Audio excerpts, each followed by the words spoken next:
اللهم صل على سيدنا محمد وعلى آل سيدنا محمد كما صليت على إبراهيم وعلى آل إبراهيم في العالمين إنك حميد مجيد. قال الله تبارك وتعالى في كلامه المجيد: أعوذ بالله من الشيطان الرجيم بسم الله الرحمن الرحيم. يستفتونك قل الله يفتيكم في الكلالة إن امرؤ هلك ليس له ولد وله أخت فلها نصف ما ترك وهو يرثها إن لم يكن لها ولد فإن كانت اثنتين فلهما الثلثان مما ترك وَإِن كَانُوا إِخْوَةً رِجَالًا وَنِسَاءً فَلِلذَّكَرِ مِثْلُ حَظِّ الْأُنثَيَيْنِ يُبَيِّنُ اللَّهُ لَكُمْ أَن تَضِلُّوا وَاللَّهُ بِكُلِّ شَيْءٍ عَلِيمٌ. سورۃ النساء کی اس آیت مبارکہ میں اللہ تبارک و تعالی نے کلالہ کے میراث کے بارے میں ارشاد فرمایا ہے. جیسا کہ الحمدللہ ثم الحمدللہ آپ نے پڑھا ہے اور دروس سابقہ میں سنا ہے کہ اس سورۃ مبارکہ میں بہت سے احکام اللہ تبارک و تعالی نے ارشاد فرمائے، اور ان احکامات کے بعد اللہ تبارک و تعالی نے خاص طور پر دو جماعتیں جنہوں نے دین میں غلو کیا، جو دین میں حد سے نکل گئے، یعنی یہود اور نصارہ، خصوصی طور پر اللہ تبارک و تعالی نے ان کا ذکر فرمایا چونکہ غلو جو ہے یہ انسان کو ہلاک کر دیتا ہے. امور دین میں غلو ہو تو بھی باعث ہلاکت و بربادی ہے، اور امور دنیا میں بھی غلو ہو تب بھی باعث بربادی و ہلاکت ہے. غلو کا معنی ہوتا ہے حد سے نکل جانا، حدود سے تجاوز کرنا. اب حد سے نکل جانے کے دو اسباب ہوتے ہیں، یا تو انسان کسی کی محبت میں آ کے حد سے نکل جاتا ہے، تجاوز کر جاتا ہے، یا کسی کی عداوت و نفرت میں آ کے حد سے نکل جاتا ہے. بہرحال جیسے بھی وہ حد سے نکلے، دونوں چیزیں حدود سے نکلنا جو ہے وہ تباہی و بربادی ہے. اب دیکھیں اس کے لیے اللہ تبارک و تعالی نے ارشاد فرمایا کہ یہود جو تھے وہ بھی حد سے نکل گئے، انہوں نے بھی غلو فی الدین کیا، اور نصارہ جو تھے انہوں نے بھی غلو فی الدین کیا. یہودیوں نے غلو فی الدین کیسے کیا کہ اللہ نے جب ان کے پاس موسیٰ علیہ السلام کو بھیجا، اللہ نے انہیں ایک بہت بڑی جامع کتاب اور شریعت تورات عطا فرمائی. بجائے اس کے کہ وہ موسیٰ علیہ السلام کی اطاعت کرتے، اللہ تبارک و تعالیٰ کے احکام کی فرما برداری کرتے، اللہ تبارک و تعالیٰ کے احکام پہ چلتے، انہوں نے غلو یہ کیا کہ جی ہم تو اس وقت تک تورات کو اور موسیٰ علیہ السلام کو نہیں مانیں گے جب تک اللہ تبارک و تعالیٰ کی کلام ہم خود نہ سنیں. کہ موسیٰ علیہ السلام فرماتے ہیں نا کہ اللہ نے میرے ساتھ کلام فرمایا ہے، لیکن ہمیں تو پتہ کوئی نہیں، ہم نے تو نہیں سنا. تو یہ انتہائی زیادتی تھی کہ بھئی جب تم موسیٰ علیہ السلام کو اللہ کا رسول مانتے ہو، اللہ کا نبی مانتے ہو، موسیٰ علیہ السلام کا کلمہ پڑھتے ہو، اور پھر موسیٰ علیہ السلام کے فرمان پہ اعتبار نہ ہو تو کلمے پڑھنے کا کیا مطلب ہو؟ انہوں نے جب یہ مطالبہ کیا تو موسیٰ علیہ السلام نے اللہ سے دعا کی. اللہ نے فرمایا کہ ٹھیک ہے، آپ اپنی قوم کے کچھ لوگ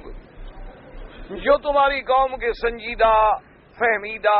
سمجھدار لوگوں نے منتخب کریں اور طور پہ لے آئیں. موسیٰ علیہ السلام نے قوم میں سے 70 آدمیوں کو چنا ہر قبیلے سے اچھے اچھے لوگوں کو منتخب فرمایا۔ اب جب وہ تورات پہ گئے تو اللہ تبارک و تعالیٰ نے موسیٰ علیہ السلام کے ساتھ کلام فرمایا اور انہوں نے بھی کلام سنا۔ تو اب تو بات پوری ہو گئی تھی، مکمل ہو گئی کہ جو تم نے تمنا کی وہ بھی اللہ نے پوری فرما دی کہ تم نے اللہ کا کلام خود سن لیا، بات ختم ہو گئی۔ اسی وقت اللہ کے آگے سجدے میں گر جاتے، اللہ کا شکر ادا کرتے، موسیٰ علیہ السلام کی فرما برداری پہ کمر بستہ ہو جاتے، لیکن بجائے اس کے پھر غلب اختیار کیا، کہنے لگے جی بات تو ٹھیک ہے کہ اللہ کا کلام تو ہم نے سن لیا ہے، لیکن ارنا اللہ جہرتن، اللہ سامنے آ کے ہمارے بات کرتے، ہم اللہ کو دیکھنا بھی چاہتے ہیں۔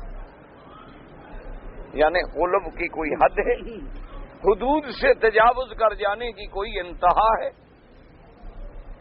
اسی طرح پھر اللہ کا عذاب آیا، اللہ تبارک و تعالیٰ نے ان پہ بجلی ڈالی، مر گئے۔ پھر موسیٰ علیہ السلام نے اللہ سے گزارش کی، یا اللہ مہربانی فرما،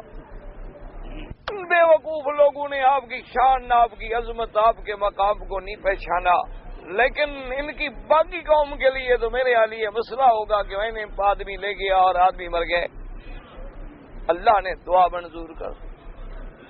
اب موسیٰ علیہ السلام کے اتنے عظیم معجزے دیکھے قوم نے، اس سے بڑا معجزہ کیا ہو سکتا ہے کہ 100 سالوں سے جو قوم کار مذلت میں پس رہی تھی، جو قوم ذلت کے انتہائی آخری حدوں پر پہنچ گئی تھی کہ فرعون ان کے بچوں کو قتل کر ڈالتا تھا، ان کی بچیوں کو چھوڑ دیتا تھا، انہیں تمام جو حقیر ترین اور ذلیل کام ہے ملک میں وہ ان سے سر انجام لیتا تھا، ایک قیدی کی زندگی گزار رہے تھے۔ اللہ نے موسیٰ علیہ السلام کو بھیجا، موسیٰ علیہ السلام کی وجہ سے انہیں آزادی ملی، عزت ملی، شرف ملا۔ فرعون نے اپنے لشکر سے تعاقب کیا، اللہ نے موسیٰ علیہ السلام کو بما قوم کے نجات دی اور ان کے سامنے ان کے اس دشمن کو دریا میں غرق کر دیا۔ اتنی بڑی عظیم معجزہ دیکھنے کے بعد اب تو ان کو عقیدت اور اطاعت کی انتہاؤں کو پہنچ جانا چاہیے تھا، لیکن جب دریا سے نکلے کچھ آگے گئے تو دیکھا کہ ایک قوم جو ہے وہ اپنے بت کو سامنے رکھ کے عبادت کر رہی ہے اور اس کی عبادت میں منہمک ہے۔ تو سارے جناب آ گئے موسیٰ علیہ السلام سے، کہنے لگے جی اللہ الہن کما لہم آلیہ، ہمیں بھی ایک ایسا خدا بنا دو، کیونکہ اصل اللہ میاں کو تو ہم دیکھ نہیں سکتے،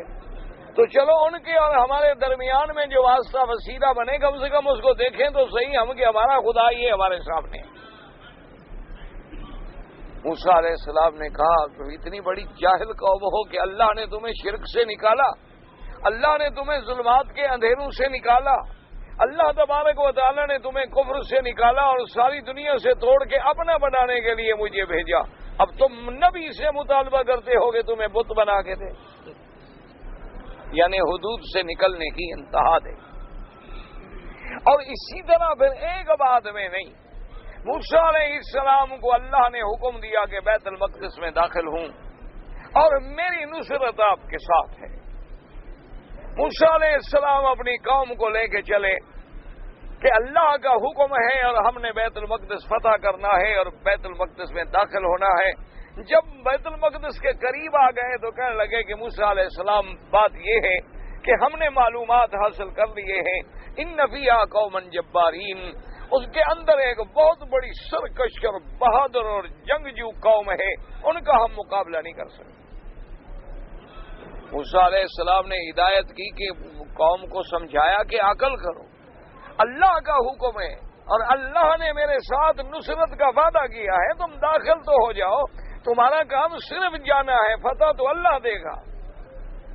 انہوں نے کہا جی بات بالکل سوال نہیں پیدا ہوتا، فَاذْهَبْ أَنْتَ وَرَبُّكَ فَقَاتِلَا، اگر کوئی ایسی مجبوری ہے نا تو پھر آپ اکیلے چلے جائیں، اللہ آپ کی اکیلے مدد کرے گا، آپ جانے اور خدا جانے، ہم تو نہیں لڑتے۔ یعنی آپ اندازہ کریں نافرمانیوں کا، ذرا غور کرتے جائیں یہ واقعات ہمیں کیوں سنائے گئے کہ کہیں ہم تو ایسا نہیں کر رہے ہیں، کہیں ہم تو اس قسم کے غلب میں نہیں پڑے ہوئے ہیں کہ اللہ کی توحید آنے کے بعد سرکار دو عالم سیدنا محمد الرسول اللہ صلی اللہ علیہ وسلم کے کلمہ پڑھنے کے بعد کہیں ہم تو اپنے پیروں اور مرشدوں کی تصویروں کی عبادت نہیں کر رہے، کہیں ہم تو ان کی قبروں کو سجدہ گاہ نہیں بنا رہے، کہیں ہم تو اپنے بزرگوں کو حاجت روا اور مشکل کشا نہیں سمجھ رہے، کہیں ہم تو اپنے بزرگوں کے مراتب میں اتنی ترقی پہنچا رہے ہیں کہ جو اللہ کی صفتیں ہیں وہ اولیاء اور بزرگوں میں ثابت کر رہے ہیں، کہیں ہم تو اسی طرح غلو فی الدین میں مبتلا نہیں، ورنہ اللہ کو ایسے واقعات سنانے کی کیا ضرورت ہے؟ موسیٰ علیہ السلام کا زمانہ گزر گیا، عیسیٰ علیہ السلام کا زمانہ گزر گیا، صدیاں بیت گئی، لیکن ان واقعات کا قرآن میں ذکر کرنے کا مقصد یہ ہوتا ہے کہ امت محمد مصطفیٰ صلی اللہ علیہ وسلم جو ہے وہ ذرا غور کرے، تدبر کرے، تفکر کرے کہ کہیں ہم میں تو وہ مقام نہیں آ رہے ہیں کہ ہم بھی انہی کی طرح حدود سے نکل رہے ہوں۔ تو اللہ تبارک و تعالیٰ نے سزا دی، 40 سال تک میدان تیہ میں بھٹکتے رہے، اور میدان تیہ میں بھٹکنے کے بعد اب جناب پھر موسیٰ علیہ السلام سے کہ جی مہربانی کریں آخر کھائیں گے کہاں سے؟ اللہ تبارک و تعالیٰ نے من و سلوہ اتارا کہ روزانہ جناب انہیں بٹیر کے گوشت بھی مل جاتے، کھانا بھی مل جاتا۔ کچھ عرصہ گزرا تو موسیٰ علیہ السلام کے پاس آ گئے، کہنے لگے حضرت گزارش یہ ہے کہ ٹھیک ہے بڑا اچھا کھانا ہے، بڑا تازہ پرندے کا گوشت ہے اور انتہائی لذیذ ہے اور اتنا ہمیں روز مل جاتا ہے جتنی ہم نے کھانا ہے، لیکن ایک چیز کھاتے کھاتے دل بھر گیا ہے، مہربانی کرو کوئی دال، کوئی تھوم، کوئی بصل، یہ چیزیں ہمیں لا کے دو۔ اب موسیٰ علیہ السلام نے پھر اللہ سے دعا کہ یہ قوم کیا مانگتی ہے، اللہ کیا نعمتیں دیتی ہیں اور یہ کیا مانگتی ہے۔ تو اللہ تبارک و تعالی حضور کی امت کو سبق دیتی ہیں کہ تم تو ایسا نہیں کر رہے ہو کہ خدا تمہیں کعبے کی نعمت دے اور تم جرم کرو، خدا تمہیں زمزم کی نعمت دے اور پھر بھی تم گناہ کرو، خدا تمہیں مکہ اور مدینہ کی نعمتوں سے سرفراز فرمائے اور پھر بھی تم حرام کھاؤ۔ تم تو کہیں اعلیٰ نعمتوں کو چھوڑ کے کسی ادنا کے پیچھے تو نہیں پڑ گئے ہو، تم کہیں اللہ تبارک و تعالیٰ کی نعمت عظیمہ کا شکر کرنے کے بجائے کسی کفر میں تو مبتلا نہیں ہو گئے ہو۔ اس لیے ہمارے سامنے انبیاء علیہ السلام اور ان کے اقوام کے قصص کو دہرایا جاتا ہے کہ ہمارے لیے اس میں عبرت ہے، ہمارے لیے اس میں مواعظ ہیں، ہمارے لیے اس میں نصائح ہیں۔ اب جناب وہ چیزیں بھی مل گئیں، اب اس کے بعد دیکھیں کہ موسیٰ علیہ السلام کا دور گزر گیا، عیسیٰ علیہ السلام آئے، لیکن یہود پھر اڑ گئے کہ جی ہم تو آپ کو نبی نہیں مانتے، ہم آپ کو رسول نہیں مانتے۔ وجہ کیا ہے کہ جی ان کا کہ جی بغیر باپ کے بیٹے کو نبی مان لیں، یہ کوئی بات ہے؟ اور پھر اتنی حد سے بڑھ گئے کہ بی بی مریم جیسی پاک باز عورت جس کو اللہ نے قرآن میں صدیقہ کا لقب دیا ہے اور جس کی پرورش جو ہے وہ حضرت زکریا علیہ السلام اللہ کے پیغمبر کی گود میں ہوئی، اور جس کی ماں جو ہے وہ امرات عمران ہے جس نے اللہ کے لیے نذر مانی اور اپنی بچی کو قربان کر دیا، جس کی تربیت کے لیے دریاؤں میں کلمے ڈال کے قرآن اندازی کی گئی، وہ بی مریم، اور بچپن میں بغیر کسی اسباب ظاہری کے اللہ نے جس کو جنت کے پھل بھیجے، ایسی بیوی پر زنا کی تہمت لگا دی، ایسی بیوی پہ بہتان باندھ دیا اور عیسیٰ علیہ السلام پہ بھی بہتان باندھ دیا۔ تو اللہ ہمیں سبق دیتی ہے کہ اے امت محمد مصطفیٰ، تم اپنے دامن میں غور کرو کہ کہیں بنو اسرائیل کی طرح تم ویسے تو نہیں ہو کہ بی بی عائشہ پہ تہمت لگا دو، زوجہ رسول پہ بہتان باندھو، امہات المومنین پہ نعوذ باللہ تم نے ایسا الزام عائد کر دو کہ حدود ایمان سے بھی نکل جاؤ، کہیں تم بھی تو انہی کی طرح حدود اور تجاوز کر کے غلب میں نہیں پڑ رہے ہو۔ اور اس کے بعد انہوں نے صرف اتنے پہ بس نہیں کیا بلکہ اپنی طرف سے پوری کوشش کی کہ عیسیٰ ابن مریم کو قتل کر دیں۔ عیسیٰ ابن مریم کو قتل کرنے کے لیے انہوں نے رشوتیں دی، عیسیٰ ابن مریم علیہ السلام کو قتل کرنے کے لیے ان کے حواریین کو خریدنے کی کوشش کی گئی، عیسیٰ علیہ السلام جس گھر میں تھے اس گھر کا محاصرہ کر لیا گیا۔ یہ تو اللہ کی شان تھی کہ اللہ نے عیسیٰ کو آسمانوں پہ اٹھا لیا، اللہ تبارک و تعالیٰ نے آسمانوں پہ زندہ بٹھا دیا، اور یہودی اس خوشی میں آ گئے کہ ان میں سے کسی پہ عیسیٰ علیہ السلام کی اللہ نے شبیہ ڈال دی، وہ اسی کو پھانسی دے کے آ گئے کہ ہم نے عیسیٰ کو قتل کر دیا ہے، اور خوشیاں منا رہے ہیں، نبی کو قتل کر کے خوشیاں منا رہے ہیں۔ تو اللہ تبارک و تعالیٰ نے فرمایا کہ حضور کی امت بھی ذرا غور کرے کہ کہیں تم بھی تو اسی طرح تجاوز الحدود سے نہیں کر رہے ہو کہ اولاد رسول حضرت حسین کو شہید کر کے کامیابی کی خوشیاں مناؤ۔ کہیں تم ایسا تو نہیں کر رہے ہو کہ تم داعیان حق کو قتل کر دو، حق کی دعوت دینے والوں کو قتل کر دو، اہل حق کی تم مخالفت کرو، کہیں تم ایسے غلو میں تم مبتلا نہیں ہو رہے ہو۔ تو یہ غلو کی ایک تصویر تھی جو یہودیت کے بارے میں اللہ تبارک و تعالیٰ نے بیان کی، اور پھر ان کا رد فرمایا کہ یہ جھوٹے ہیں، یہ کذاب ہیں۔ عیسیٰ ابن مریم بھی اللہ کا رسول ہے، بی بی مریم بھی پاک ہیں، صدیقہ ہیں، اور عیسیٰ ابن مریم آسمانوں پہ زندہ موجود ہیں اور قیامت سے پہلے اتریں گے، اور وہ مصدق ہوں گے محمد الرسول اللہ کے صلی اللہ علیہ وسلم، اور تابع ہوں گے شریعت محمد مصطفیٰ کے۔ ان کے غلو کی یہ حد تھی۔ اب دوسرا غلو کا مقام اللہ نے پیش کیا کہ میرا مدنی اب دیکھو کہ نصرانی کیسے غلو میں مبتلا ہو گئے۔ یہ تو یہودیوں کا منظر تھا، اب دوسرے تھے نصارا جو اپنے آپ کو عیسیٰ علیہ السلام سے نسبت کرتے تھے، انہوں نے بھی غلو کیا اور حد سے نکل گئے۔ لیکن ان کا غلو کیا تھا کہ وہ محبت میں اتنی آگے بڑھ گئے کہ انہوں نے کہا کہ عیسیٰ ابن مریم جو ہے یہ اللہ کا بیٹا ہے۔ محبت میں اتنی بڑھ گئے، انہوں نے کہا دیکھو جی اور دنیا میں کوئی مثال نہیں کہ بغیر باپ کے کوئی بیٹا پیدا ہوا ہو، صرف ایک عیسیٰ ابن مریم ہے، تو معلوم ہوتا ہے یہ خدا کا خود بیٹا ہے، اور جب تک اللہ نے چاہا وہ دنیا میں رہے، اور پھر بیٹے کو اللہ نے باپ نے آسمانوں پہ بلا لیا۔ اسی لیے عیسائیت کا یہ دعویٰ ہے نعوذ باللہ کہ عیسیٰ جو ہے وہ خدا کا بیٹا۔ اور ان میں کچھ لوگ اور محبت میں بڑھ گئے، انہوں نے کہا کہ نہیں، بیٹا نہیں ہے بلکہ عیسیٰ ابن مریم تو خود خدا ہے۔ انہوں نے کہا عیسیٰ علیہ السلام جو ہے وہ خود خدا ہے، جب تک چاہا وہ دنیا میں رہے، اور اس کے بعد پھر آسمانوں پہ تشریف لے گئے۔ اور بعض لوگ ان کے تھے، انہوں نے کہا کہ نہیں جناب، بات یہ ہے کہ اصل میں عیسیٰ ہے اور بی بی مریم ہے اور جبریل ہے، ان تین میں کوئی خدا ہے، لیکن کون ہے یہ ہمیں پتہ نہیں ہے ان تین میں۔ انہوں نے وہ تثلیث کا عقیدہ گھڑا، اور بعض لوگوں نے تثلیث کے عقیدے کو یوں رنگ دیا کہ ایک عیسیٰ ابن مریم ہے، ایک بی بی مریم ہے، اور ایک خدا ہے۔ ان تین میں کون خدا ہے یہ ہمیں سمجھ نہیں آ رہی، لیکن ہے ان تین میں۔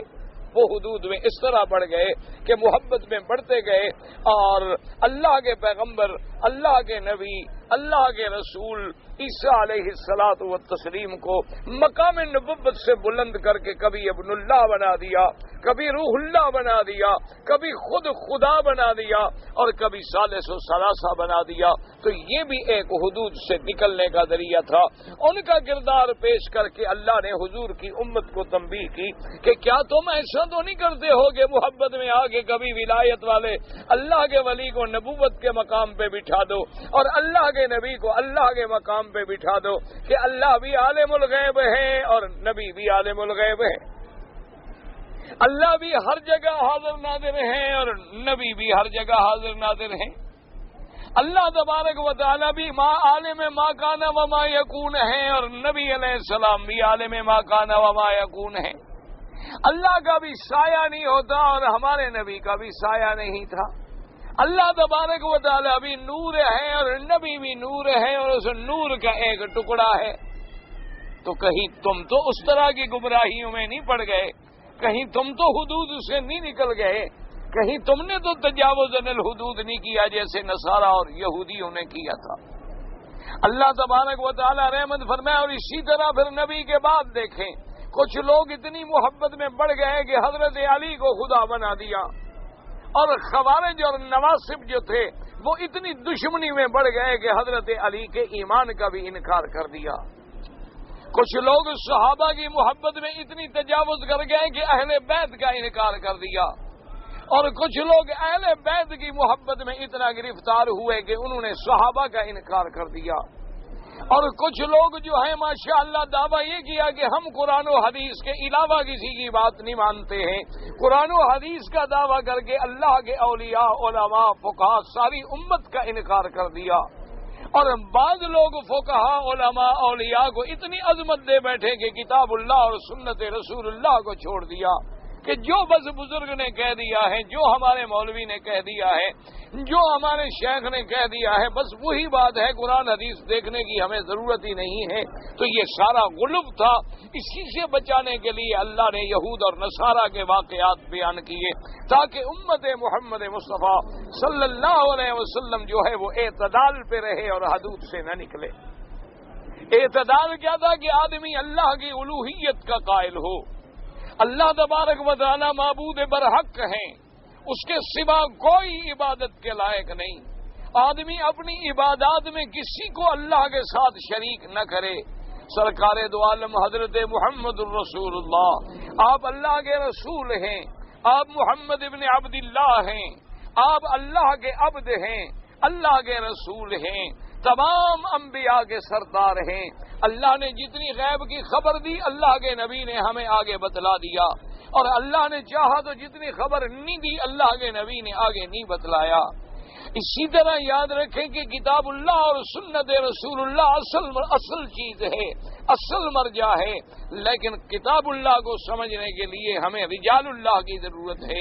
اور رجال اللہ کو دیکھنے کے لیے ہمیں کتاب اللہ اور سنت رسول اللہ کی روشنی کی ضرورت ہے۔ تو ہم کتاب و سنت کے بھی غلام ہیں، لیکن کتاب و سنت کو کہاں سے سمجھیں گے؟ ان لوگوں سے جنہوں نے سمجھا ہے محمد الرسول اللہ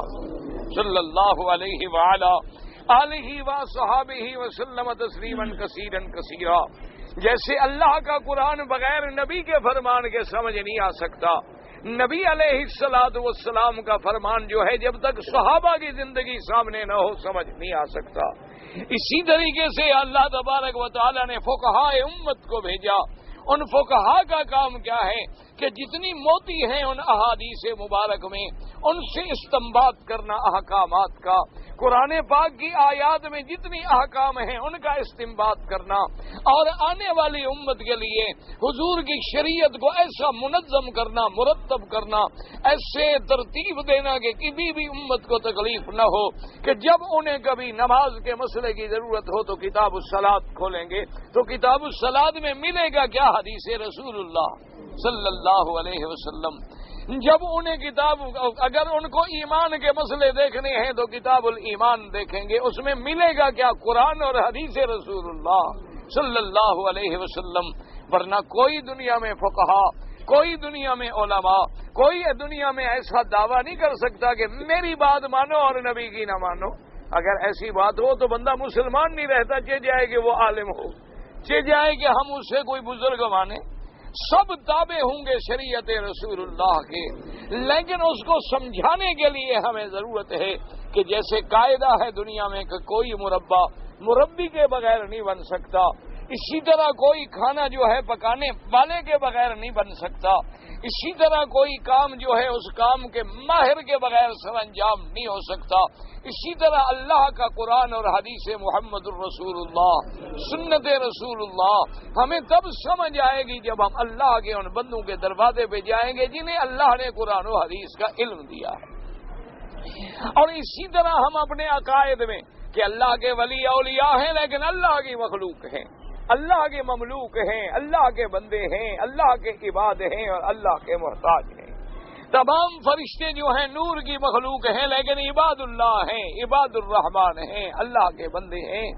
کسی کو اللہ کی عبادت میں، الوہیت میں شریک نہیں کریں گے، اور اللہ تبارک و تعالیٰ کے اسماء و صفات میں بھی حد سے نہیں گزریں گے۔ جو قرآن میں صفتیں ہیں، جو حدیث میں صفتیں ہیں، ان پر ایمان لائیں گے اور ان میں انکار بھی نہیں کریں گے اور تعویل و تشبیہ سے بھی بچیں گے۔ تو یہ ایک اعتدال کا رستہ تھا۔ اسی لیے اللہ نے پھر آخر میں فیصلہ کیا کہ میرا مدنی صلی اللہ علیہ وسلم عیسیٰ ابن مریم کیا ہے؟ عبداللہ ہیں۔ عیسیٰ ابن مریم کیا ہے؟ رسول اللہ ہیں۔ عیسیٰ ابن مریم کیا ہے؟ کلمۃ اللہ ہیں، کہ ان کو ہم نے اپنے کلمہ کن سے پیدا فرمایا ہے۔ عیسیٰ ابن مریم روح اللہ ہیں، کیوں ہم نے جبریل کو بھیج کے پھونک کے ذریعے بی بی مریم کے دامن میں وہ روح پہنچائی ہے، اس لیے یہ ان کے لقب ہیں، ورنہ عیسیٰ ابن مریم عبداللہ ہے، عیسیٰ ابن مریم رسول اللہ ہے، عیسیٰ ابن مریم اللہ کا بندہ ہے۔ اور اسی لیے میرے آقا نے سرکار دو عالم رحمت للعالمین سیدنا محمد الرسول اللہ صلی اللہ علیہ وسلم نے بھی امت کو کیا سبق دیا؟ فرمایا لا تطرونی، خبردار مجھے اتنا حد سے نہ بڑھانا جیسے کہ نصارا نے عیسیٰ ابن مریم کو بڑھا دیا۔ فقولوا انما عبد اللہ ورسولہ، یہ عقیدہ رکھنا کہ محمد مصطفیٰ اللہ کے بندے ہیں، اللہ کے رسول ہیں۔ حضور صلی اللہ علیہ وسلم نے فرمایا خبردار میری شان میں اتنی تجاوز نہ کر جانا، اتنی حدود سے نہ نکل جانا کہ کہیں میری نبوت سے مجھے آگے لے جاؤ۔ اسی لیے حضور صلی اللہ علیہ وسلم نے اپنی امت کو بھی نصیحت کر دی، اور قرآن نے بھی یہ فیصلہ فرما دیا۔ اب ان سارے احکامات کے بعد آ گیا مسئلہ کلالہ کا۔ وجہ کیا تھی کہ اللہ نے قرآن میں یہ سارے واقعات بیان کرنے کے بعد کلالہ کے میراث کا مسئلہ بیان کیا،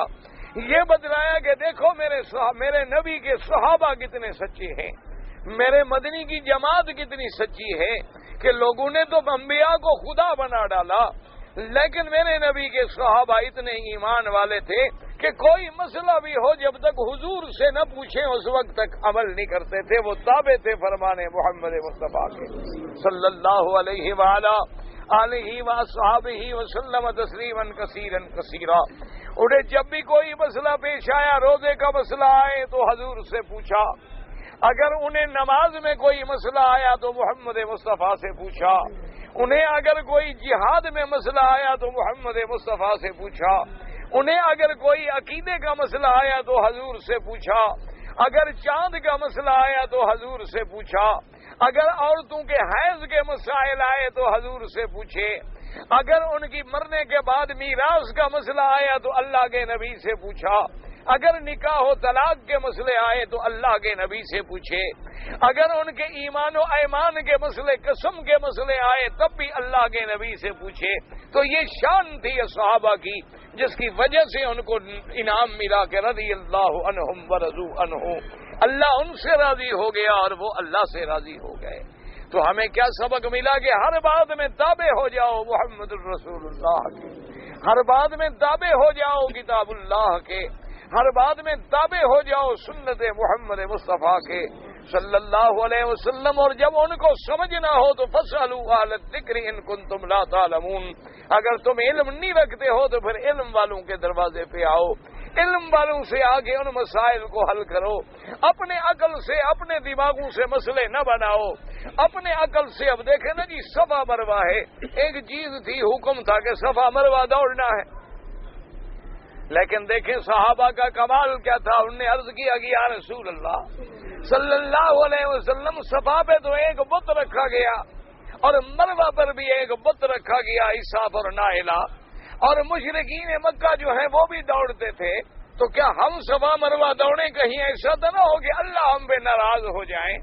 تو سوال کیا، اللہ نے قرآن اتارا ان الصفا والمروہ من شعائر اللہ۔ اللہ نے فرمایا میرے مدنی صلی اللہ علیہ وسلم اپنی امت کو بتلا دیں کہ صفا مروہ اللہ کے دین کے شعائر میں ہے۔ یہ تو نہیں کہ اگر کوئی وہاں بت رکھ دے تو ہم، اگر کوئی ہماری مسجد میں آ کے بت رکھ دے تو بس مسجد ہی ختم ہو گئی، اگر اللہ کے کعبے میں آ کے کوئی بت رکھ دے تو لہذا ہم کعبے کی طرف نماز پڑھنی بھی چھوڑ دیں، بلکہ ہمارا کام یہ ہے کہ ہم ان بتوں کو نکال دیں، ہم اللہ کے گھروں کو پاک کر لیں اور اللہ کے گھروں کی عبادت کو جو ہے وہ قائم رکھیں۔ یعنی آپ، اس لیے اللہ نے حکم فرما دیا کہ ان کو حکم دے صفا مروہ دوڑے۔ اب بت ہٹ گئے لیکن صفا مروہ دوڑنا تو ہم نے دین کا ایک شعار بنا دیا ہے کہ جب اسماعیل کی اماں دوڑی تو اللہ نے قیامت تک اسے برقرار رکھا، لیکن صحابہ نے پوچھ لیا کہ کوئی تکلیف نہ ہو، بعد میں کسی قسم کی پریشانی جو ہے وہ لاحق نہ ہو جائے۔ یعنی آپ اندازہ کریں کہ چھوٹی چھوٹی باتیں جو تھیں وہ بھی اصحاب رسول نے، بلکہ ذاتی معاملات جو تھے وہ بھی اصحاب رسول نے آگے حضور صلی اللہ علیہ وسلم سے پوچھے کہ یا رسول اللہ صلی اللہ علیہ وسلم، اب دیکھیں حضور کی بیوی ہے ام حبیبہ، آپ کی زوجہ مطہرہ ہے، لیکن ان کے والد جب ابو سفیان آئے تو بی بی صاحبہ نے کہا کہ ٹھہرو، سب سے پہلے جا کے میں حضور سے پوچھوں گی۔ آ گئی حضور کی خدمت میں کہ یا رسول اللہ قدم ابی، میرا ابا مکے سے آیا ہے اور آپ جانتے ہیں وہ مشرک ہے، آپ جانتے ہیں وہ کافر ہے، آپ جانتے ہیں کہ وہ آپ کا دشمن ہے، لیکن اب مجھے بتائیں کہ میں کیا کروں؟ کیا میں اپنے باپ کو مل سکتی ہوں باوجود اس کے کہ وہ کافر ہے؟ حضور نے فرمایا کہ حبیبہ سلی ابا کے، اپنے باپ کی عزت کرو، اپنے باپ کا احترام کرو، اگر کافر ہے مشرک ہے لیکن تمہارا تو باپ ہے۔ تو اس سے مسئلہ سمجھ آ گیا کہ والدین چاہے کافر بھی کیوں نہ ہوں، والدین چاہے فاسق و فاجر کیوں نہ ہوں، والدین چاہے کتنی بڑے گناہگار،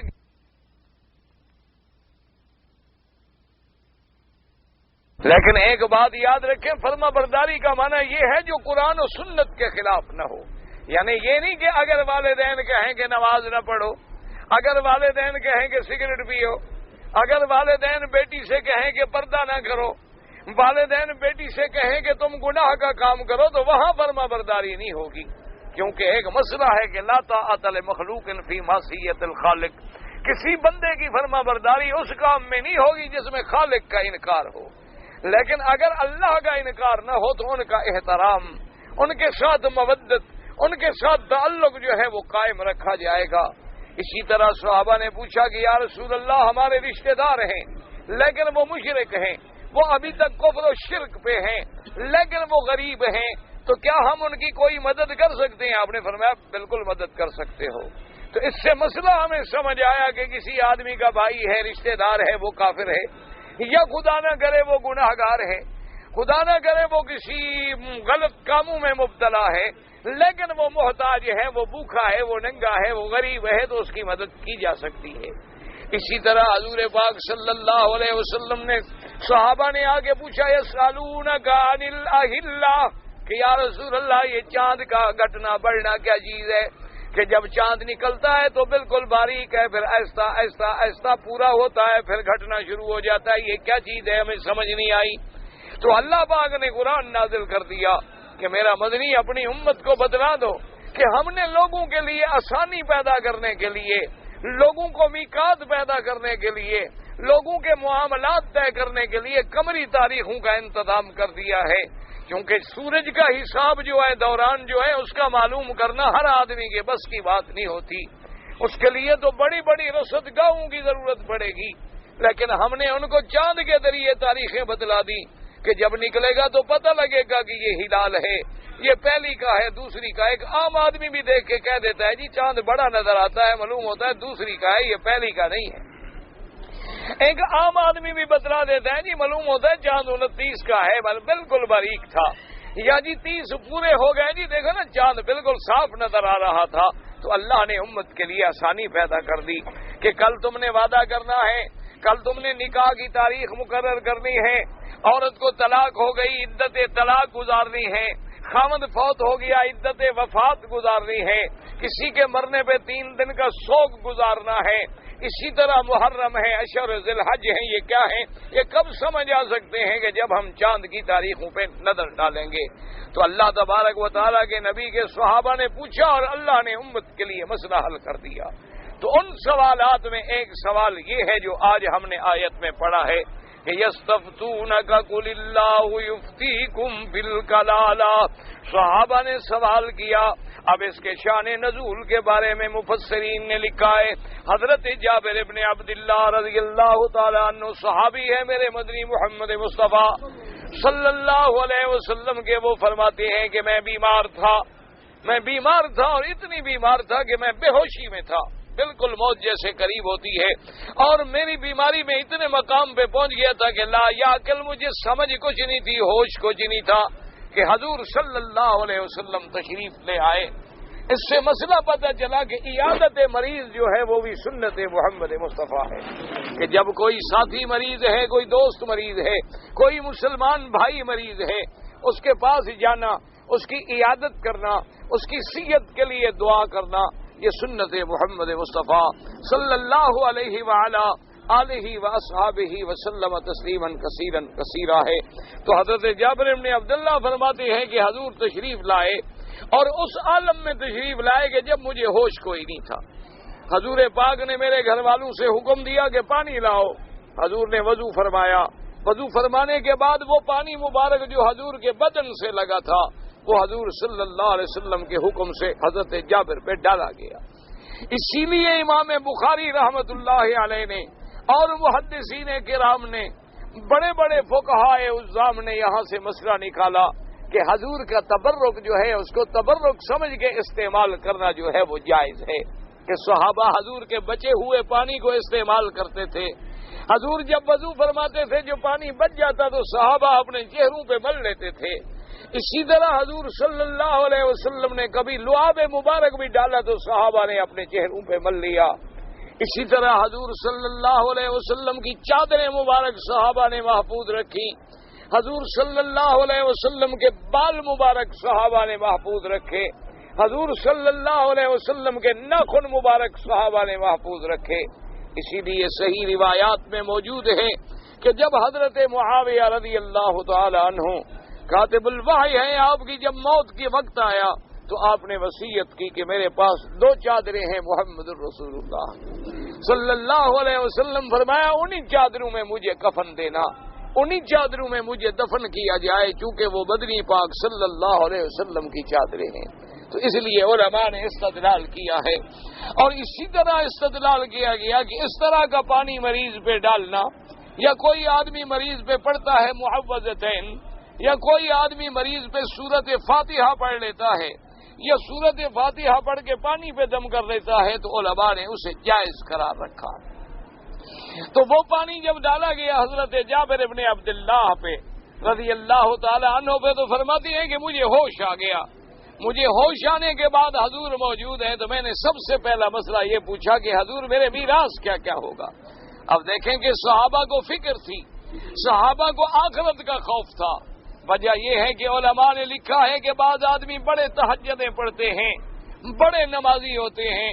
بڑے قرآن پاک کی تلاوت کرنے والے ہوتے ہیں، لیکن مرنے سے پہلے اپنی وصیت میں ظلم کر کے جہنم کا حقدار بن جاتے ہیں،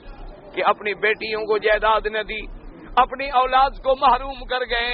کسی بیٹے پہ ناراض ہو گئے اس کو جائیداد نہ دی، کسی بیٹی پہ ناراض ہو گئے اس کو جائیداد نہ دی، اپنی وصیت اور میراث کو شریعت کے خلاف کر کے جہنم میں چلے گئے، تو ساری زندگی کی نیکیاں بھی ضائع ہو گئیں اور ساری زندگی کی عبادت بھی ضائع ہو گئی۔ اس لیے حکم ہے کہ آدمی اپنے گھر میں وصیت رکھے، چونکہ موت کا کوئی پتہ نہیں ہوتا، موت کا کوئی لمحہ نہیں ہوتا۔ ہر مسلمان اپنی وصیت لکھ کے 2 معزز گواہوں کے سامنے، علماء کے سامنے، دین والوں کے سامنے، تاکہ یہ میرا قرضہ ہے، یہ میں نے لینا ہے، یہ میں نے دینا ہے، اور یہ میری جائیداد ہے، میری موت کے بعد اسے تقسیم کیا جائے شریعت رسول اللہ صلی اللہ علیہ وآلہ آلہ وصحبہ وسلم تسلیما کثیرا کثیرا۔ اور یاد رکھیں کہ شریعت میں جیسے آج مسلمان کتنے ہیں جو اپنی بیٹیوں کو حصہ نہیں دیتے، کتنے مسلمان ہیں جو اپنی بہنوں کو میراث نہیں دیتے، اور اگر نام قانون میں بھی چڑھ جائے تو بھائی زبردستی قبضہ کر لیتے ہیں، اور پھر رسمن بہنوں کو کہہ دیتے ہیں کہ چلو میں آپ کو حج کرا دوں گا، آپ اپنی جائیداد مجھے دے دیں۔ تو یہ ظلم ہے، قیامت میں آدمی جہنم میں جائے گا۔ یہ نہیں ہوتا جی بہنوں نے ہمیں معاف کر دیا ہے، بھائی بہنیں معاف نہیں کریں گی تو کیا کریں گی؟ کیا کریں؟ تمہارے خلاف مقدمے کریں، عدالت میں جائیں، لڑائی کریں۔ معاف کرنے کا معنی یہ ہوتا ہے کہ بہن کا حصہ اس کے حوالے کر دو، قبضہ اس کو دے دو، وہ کاشت کرے، وہ لے لے، وہ بیچ دے، بعد میں وہ تمہیں اگر ہدیہ کر دے تو وہ حلال ہے۔ لیکن جب تم نے اس کو قبضہ ہی نہیں دیا، تم نے اس کو تسلط ہی نہیں دیا، تم نے اس کے کوئی چیز حوالے ہی نہیں کی، جیسے کتنے لوگ ہیں جو اپنی بیویوں کا حق المہر ادا نہیں کرتے، کیونکہ بیویاں بیچاری ڈر کے مارے حق المہر مانگتی نہیں ہے، کہ مانگے تو گھر میں لڑائی اور جھگڑا شروع ہو جائے گا، جی اچھی بیوی ہے حق المہر مانگتی ہے، کمال ہے جی سارا گھر تو میں نے اس کو دیا ہوا ہے پھر بھی یہ حق المہر مانگتی ہے۔ تو یہ بہت بڑا ظلم ہے، کہیں ایسا نہ ہو کہ آدمی قیامت میں اپنی بیوی کی حق المہر کی وجہ سے جہنم میں چلا جائے۔ تو لہذا بعد لوگ کہتے ہیں جی بیوی نے ہمیں معاف کر دیا ہے، بیوی معاف نہیں کرے گی، غریب تو کیا کرے؟ معاف نہ کرے تو طلاق لے، معاف نہ کرے تو گھر سے نکلے، معاف نہ کرے تو بیچاری بے عزت ہو کے اپنے ماں باپ کے دروازے پہ جا کر بیٹھے۔ معاف کرنے کا معنی یہ ہے کہ تم حق المال اس کو دے دو، وہ کہتی رہے میں نے معاف کیا، کہو مجھ سے لے لو، بعد میں معاف کرنا ہے تو گھر میں لگا دینا، مجھے دے دینا، لیکن ابھی مجھ سے لے لو تاکہ میں قیامت میں تیرے حقوق میں نہ پکڑا جاؤں۔ اب دیکھیں صحابہ کرام کی زندگی کا کمال یہ تھا کہ موت کی بیماری ہے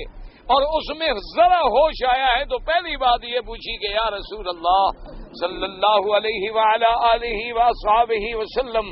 مہربانی فرمائیں یہ بتلائیں کہ میرا میراث کیا ہوگا، اور میرا میراث تو یہ ہے کہ میری کوئی اولاد نہیں ہے، میرا کوئی بیٹا نہیں، بیٹی نہیں، نہ میرا کوئی باپ ہے نہ ماں ہے، صرف میری بہنیں ہیں یا رسول اللہ، تو میری جائیداد کیسے تقسیم ہوگی؟ تو اللہ تبارک و تعالیٰ نے قرآن کی آیت نازل کی، یستفتونک قل اللہ یفتیکم فی الکلالہ، اللہ نے فرمایا میرا مدنی صلی اللہ علیہ وسلم آپ سے فتویٰ پوچھتے ہیں، آپ سے مسئلہ پوچھتے ہیں کلالہ کے بارے میں کہ کلالہ کی میراث کیا ہوگی۔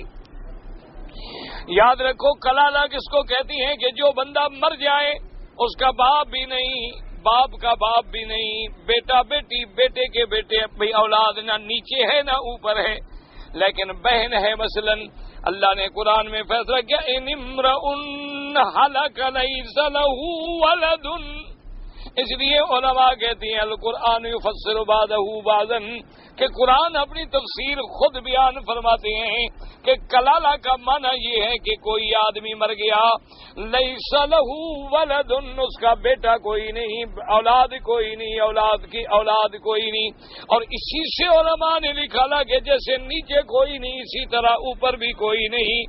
وَلَهُ أُخْتٌ، وہ صرف ایک بہن چھوڑ گیا ہے، یعنی اولاد کوئی نہیں، ایک بہن ہے، تو اب کیا کریں؟ فَلَهَا نِصْفُ مَا تَرَكَ، اس کی جائیداد کو تقسیم کریں گے، آدھی جائیداد، آدھا حصہ جو ہے بہن کو ملے گا اور آدھا اگر کوئی اسبہ ہے ان کو ملے گا، اگر کوئی اسبہ نہیں ہوگا تو پھر بیت المال مسلمین کے کام میں آئے گا۔ اچھا اب اللہ نے فرمایا کہ صرف یہ نہیں کہ مرد مر گیا اولاد کوئی نہیں، بہن ہے، اچھا اگر اسی طرح کوئی بہن مر جائے اور اس بہن کی بھی اولاد کوئی نہیں، صرف ایک بھائی ہے، تو اللہ نے فرمایا یہ بھائی بھی اس کا وارث بنے گا، جیسے بہن وارث بن سکتی ہے اسی طرح بھائی بھی اپنی بہن کا وارث بن سکتا ہے، لیکن کب وارث بنتا ہے بھائی؟ جب اس کی اولاد نہ ہو۔ کب بہن وارث بنے گی؟ جب وہ مرنے والے کی اپنی اولاد نہ ہو، پھر جا کے، اس لیے فرمایا وَهُوَ يَرِثُهَا إِن لَّمْ يَكُن لَّهَا وَلَدٌ، یہ شرط ہے کہ وہ مرد، وہ بھائی اپنی بہن کا وارث بنے گا، لیکن اگر اس کی بہن کی اولاد کوئی نہ ہو۔ اچھا اب ایک آدمی مر گیا، پہلے تو مسئلہ یہ تھا نا کہ ایک مر گیا اولاد کوئی نہیں لیکن بہن ایک ہے، اب مسئلہ یہ ہے کہ ایک بہن نہیں بلکہ بہنیں زیادہ ہیں، بہنیں جو ہیں وہ زیادہ ہیں، ایک کے بجائے دو ہیں، دو بہنیں ہیں اس کی، تو اب ان کو کیا ملے گا؟ اصل وجہ یہ تھی نا کہ حضرت جابر جو تھے ان کی بہنیں تھیں، ان کی اپنی اولاد کوئی نہیں تھی، اسی لیے ایک حدیث مبارک میں آتا ہے صلی اللہ علیہ وسلم سرکار مدینہ، سرکار دو جہاں رحمت للعالمین صلی اللہ علیہ وسلم نے دیکھا کہ ایک دن حضرت جابر ابن عبداللہ، حضرت جابر کے کپڑوں پہ کچھ تھوڑا سا خوشبو کا رنگ کا اثر تھا، کیونکہ پہلے خوشبوئیں بنتی تھی نا زعفران سے، خوشبوئیں بنتی تھی عنبر سے، تو